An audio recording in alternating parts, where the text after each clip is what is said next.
আসসালামু আলাইকুম সপ্তম শ্রেণীর প্রিয় বন্ধুরা, ছোট বন্ধুরা, আশা করি তোমরা ভালো আছো। তো পর্ব 4-এ তোমাদের সবাইকে স্বাগতম। তো আজকে আমরা আলোচনা করব পার্ট 4 নিয়ে, অধ্যায় 1-এর পার্ট 4 নিয়ে। তো আর দেরি করো, চলো শুরু করি। পার্ট 4, কর্মক্ষেত্রে তথ্য যোগাযোগ প্রযুক্তি, যেটা হচ্ছে দ্বিতীয় পর্ব।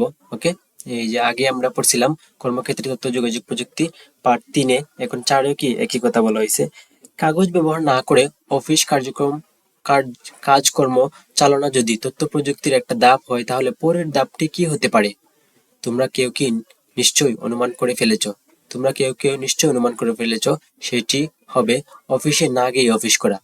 ওরে বাপ রে বাপ, যেটা হচ্ছে ভার্চুয়াল অফিস। এই যে virtual office, V R virtual, অর্থাৎ ভার্চুয়াল রিয়েলিটি বা এফ, ওকে বিও দিয়ে দিই, virtual office, VO virtual office. আমরা সবকিছু যদি কম্পিউটার দিয়ে করি, আর সব কম্পিউটারে যদি নেটওয়ার্ক দিয়ে একটার সাথে আরেকটা জুড়ে দেওয়া থাকে, তাহলে আমি সেই কম্পিউটারটা অফিসে বসে ব্যবহার করছি নাকি বাসায় বসে ব্যবহার করছি, তাতে কি আসে যায়? আসলে কিচ্ছু আসে যায় না। আর সেটাই হচ্ছে সম্পূর্ণ নতুন এক ধরনের অফিসের ধারণা। 1983 সালে প্রথম এটি নিয়ে আলোচনা হয়। কত সালে এটা নিয়ে?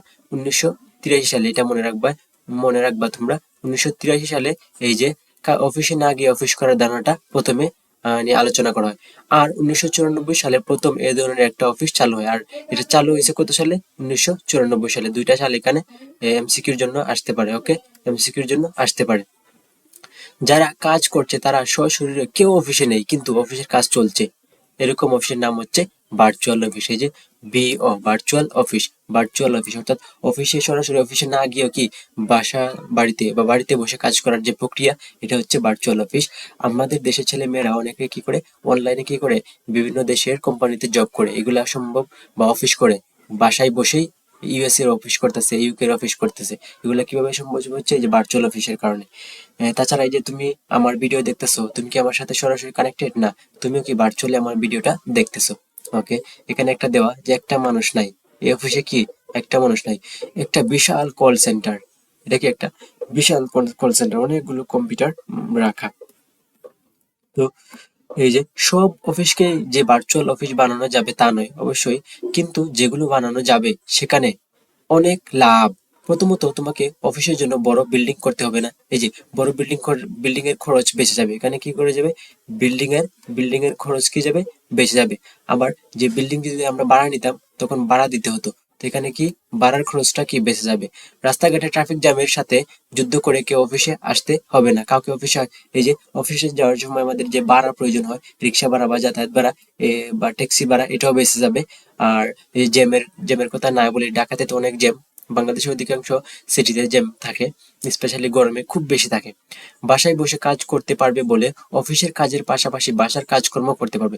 সাপোজ তুমি অফিস কাজ করে এখন তোমার বাসার একটা কাজের প্রয়োজন হয়েছে, এই বাসার কাজটাও কি তুমি করতে পারবা। তো এটা কোনো সমস্যা হয় না। তো অফিসের কাজের পাশাপাশি কি বাসার কাজও করতে পারবা।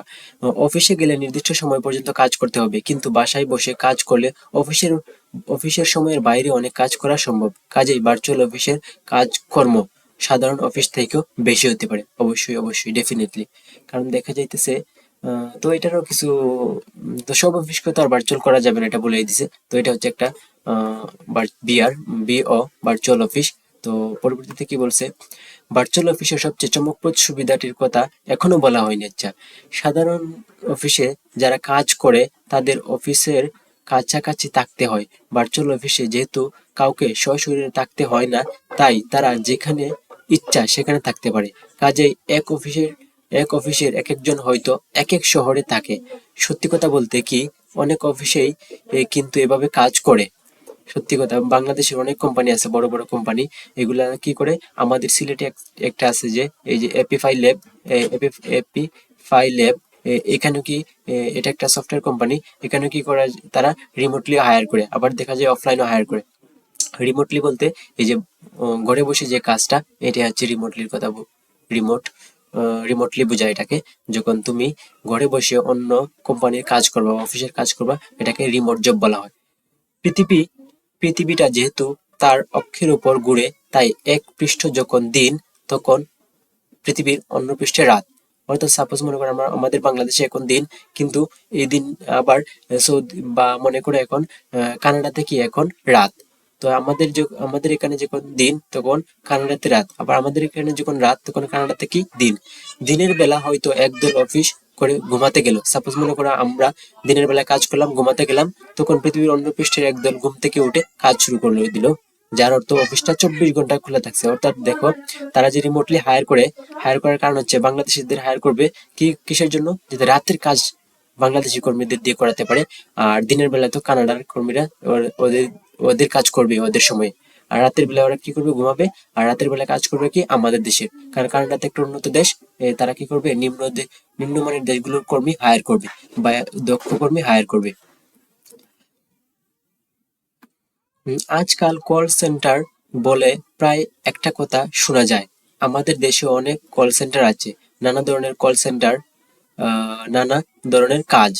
কোনো কোনো কল সেন্টারের কর্মীরা নির্দিষ্ট কোনো কোম্পানি বা প্রতিষ্ঠানের পক্ষ থেকে গ্রাহক বা সেবা গ্রহীতার নানা জিজ্ঞাসার জবাব দেয় এবং সেবা প্রদান করে থাকে।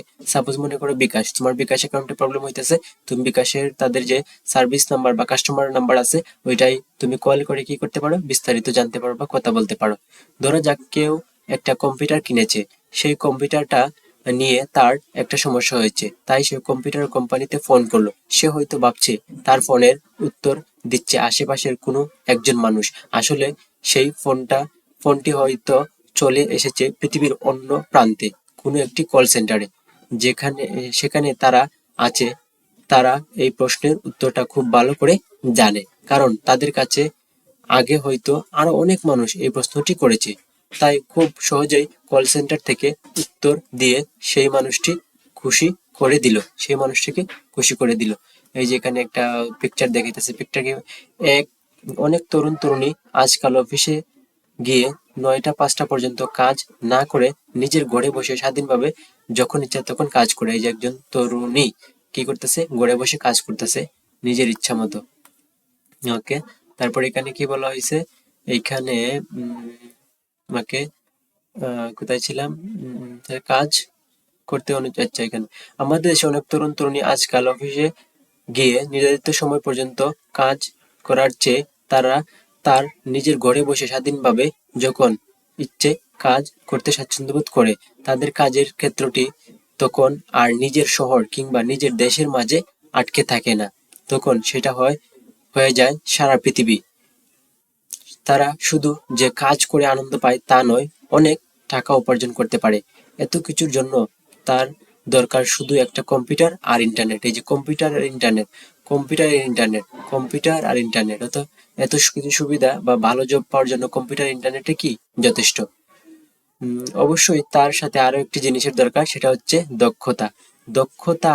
দক্ষতা সাপোজ তুমি একটা কি জানো, এই যে ভিডিও এডিটিং বা গ্রাফিক ডিজাইন, ভিডিও এডিটিং জানতে পারো, গ্রাফিক ডিজাইন, যে কোনো একটা দক্ষতা লাগবে। আর সেই সাথে একটা ভাষা লাগবে, একটা কি লাগবে, ভাষা। যে প্রথমেই তো তোমার কি থাকতে হবে, কম্পিউটার ইন্টারনেট থাকতে হবে, তারপর একটা দক্ষতা আর ভাষা জানতে হবে। কাজেই তোমরা বুঝতেই পারছো, নতুন পৃথিবীতে একসাথে মিলে অনেক কাজ করতে হলে তাদেরকে আরো এক জায়গায় বসে কাজ করতে হয় না। যে বইটা তুমি পড়ছো, তুমি কি জানো যারা এই বইটা লিখেছে, সাজিয়েছে, তারা কেউ কখনো একসাথে বসেনি, সবাই নিজের ঘরে বসে কাজ করেছে। এই তো ছিল।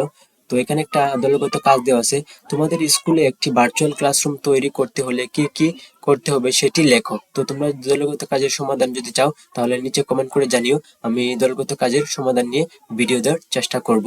তো এখন নতুন কৃষি ক্লাব দেখি, ভার্চুয়াল অফিস, কল সেন্টার, কাগজবিহীন অফিস, এই যে তিনটা থেকে কিন্তু প্রশ্নের উত্তর হওয়ার সম্ভাবনা আছে।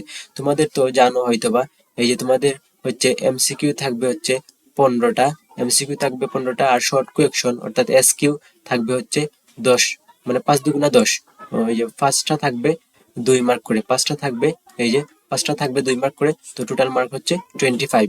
তো 25 মার্কস এটা বড় কথা না, বড় কথা হচ্ছে তুমি যে শিখতেছো, এই যে আইসিটির সাথে তুমি পরিচিত হচ্ছে ধীরে ধীরে, এই যে তার এই বিষয়টাই তোমাকে কি অনেক দূরে নিয়ে যাবে, অনেক কিছু দিন শেষে দেখবে তুমি অনেক কিছু জানতে পারতেছো। তো আইসিটি বিষয়টাকে অবশ্যই গুরুত্ব দিয়ে পড়বা। তো এখন আমরা নতুন শব্দগুলোর বিশ্লেষণ দেখব। এই যে নতুন শব্দ, নতুন শব্দ। প্রথমটা কি ছিল? এই যে ভার্চুয়াল অফিস, কল সেন্টার, কাগজবিহীন অফিস। প্রথমে কি ভার্চুয়াল অফিস, এটি একটি ব্যবসায়িক মডেল যেখানে একটি প্রতিষ্ঠান শারীরিক অফিস স্পেস ছাড়াই একটি পেশাদার ঠিকানা, ফোন পরিষেবা এবং অন্যান্য প্রশাসনিক সুবিধা পায়।